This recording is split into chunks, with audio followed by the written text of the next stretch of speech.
Dedicated, brave, strong. Those are the words found on the wall inside the Oso Fire Department. Those are the words Tim and Willy Harper live by. The brothers grew up in Oso. They live in Oso. They've dedicated their lives to Oso. And in 2014, when a massive landslide wiped out an entire part of Oso, they dedicated countless hours to bringing the people of Oso back home. The day started off like any other. Willy Harper was doing yard work when he got the call for a tarp in the middle of the road. Didn't seem like a big call, so not a big deal.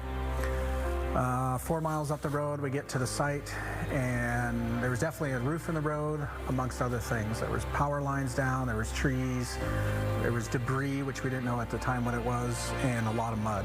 Tim was at a kid's birthday party. I think we took a break from all the screaming kids, so we went out and turned the radio on, and we're listening in on the call. And it wasn't a few minutes in, once he was on scene, we could kind of hear the tone of his voice change. And we knew that it was a lot bigger than what was, came out on as the call. Within minutes, both of their lives would change forever. So I had one of the guys climb up on top of one of the log piles, and when he did, he looked, and I said, "What do you see?" And he looked towards Darrington, he goes, "I can't see anything."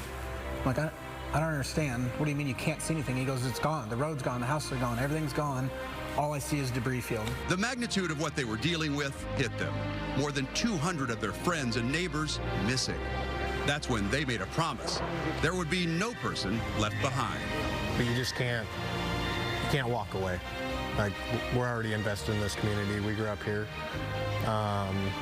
Even leaving one person unaccounted for just wasn't acceptable. No matter how hard, how emotionally and physically exhausting, even traumatizing it got, they soldiered on.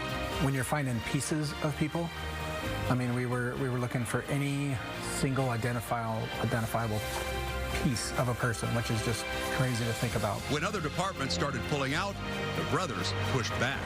They're not leaving, we're not leaving. If you guys want to leave, go. But don't kick us out, because we're not leaving.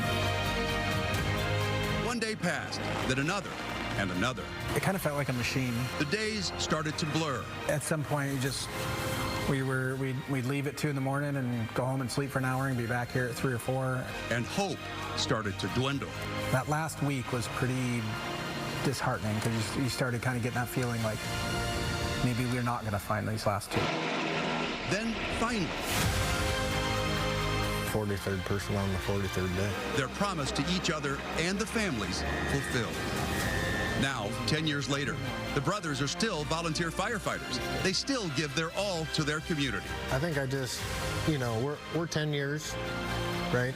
The memorial is finished, but for us, it's never really finished. Their mission now is to make sure that no one ever forgets what happened here. We're never going to forget the 43 we lost. The resilience that I've seen in the family members, the community members that, helped us out there, it's amazing, right? It's 10 years later, life does go on. Everybody's moving forward, but never forgetting is the most important part. A lot has changed in Oso over the last decade, but Tim and Willy Harper still embody those words found on the wall. Dedicated, brave, strong.